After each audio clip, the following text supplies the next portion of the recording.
3 वर्षापासून सक्षम टाटेचा आणि माझं प्रेमसंबंध होते. माझ्या घरच्यांना ते मंजूर नव्हते. त्यासाठी त्यांनी त्याचा असा घात केला. कुणी काल कुणी त्याच्यावर म्हणजे वार? माझे वडील गजानन मामेडवार आणि माझे 2 भाऊ हिमेश मामेडवार आणि साहिल मामेडवार. कशाला गेला होता हा बाहेर, कशासाठी गेला होता आणि त्याला कसं म्हणजे प्लॅनिंग करून घेतलं? हे सक्षमवर MPD पडली होती, तर त्याने सुटून आल्यापासून माझ्या घरचे त्याचा गेम लावण्यावरच होते. म्हणजे मला धमकी देत होते की त्याला मारून टाकणार आणि त्याला गोड बोलून त्याला भेटून नशा वगैरे करू घालून मारलं त्याला. त्यानं त्याच्यावर 3 गोळ्या झाडल्या तरी त्याला काही झाले नाही. तेव्हा त्याच्या डोक्यात फरशी वगैरे टाकून मारलं त्याला. हा विरोध नेमका कशामुळे? आमचं प्रेम होतं आणि माझ्या पप्पांना मंजूर नव्हतं. कशामुळे? कास्टमुळे. तू दुसरं कोणाही सोबत बोल, मी करून देतो तुझं लग्न, असं बोलले होते ते मला. आणि त्यांच्या अगोदरही काही दुश्मनी होती वाटते, पण अगोदर ते चांगले मित्र होते. तुझा भाऊ आणि माझे 2 भाऊ आणि सक्षम आणि हे चांगले मित्र होते. नंतर आमच्या प्रेम संबंधामुळे त्याला मारण्यात आले. तुझी काय आता तुला काय म्हणजे काय तुझी भावना काय आता नेमकी? माझी भावना काहीच नाही, बस आम्हाला न्याय मिळाला पाहिजे. आरोपींना शिक्षा होईल. आरोपींना शिक्षा व्हायलाच पाहिजे. काय शिक्षा व्हायला पाहिजे? फाशी. बरं, तुझ्या वडिलांनी भावांनी सक्षमला मारले, प्रेम कमी होणार आहे? नाही, मी लग्न करेल सक्षम सोबत.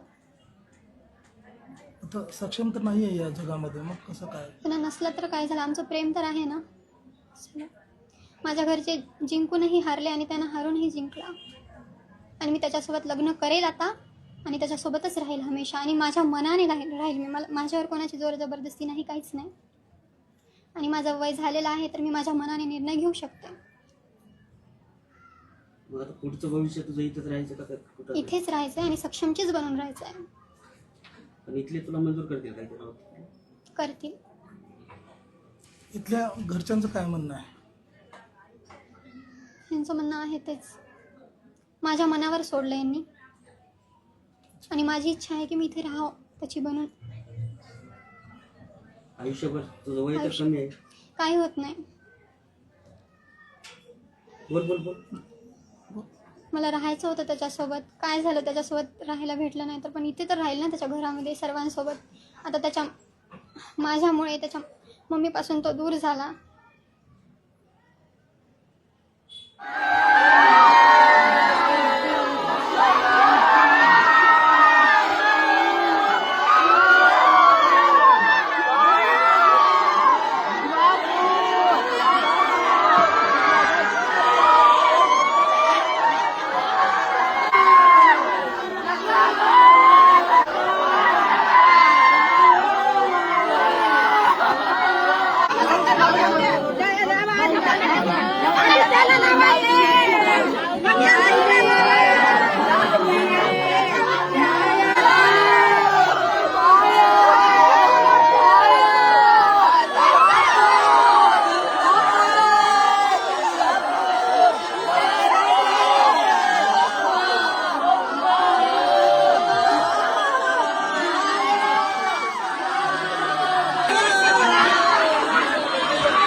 काल सायंकाळी मिलिंद नगर इतवारा येथे मयत सक्षम गौतम ताटे वय 20 वर्ष राहणार मच्छी मार्केट याला मारहाण करून डोक्यात फरशी व दगड घालून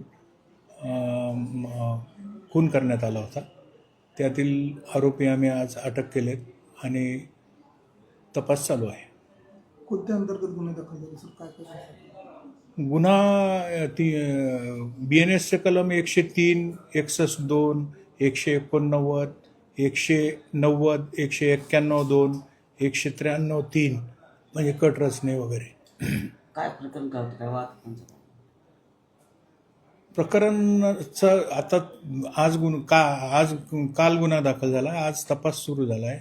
तपासात पूर्ण माहिती आल्यावर आम्ही देऊ. मुलीचं म्हणणं आहे सर की प्रेम प्रकरणातून ही हत्या करण्यात आलेली आहे.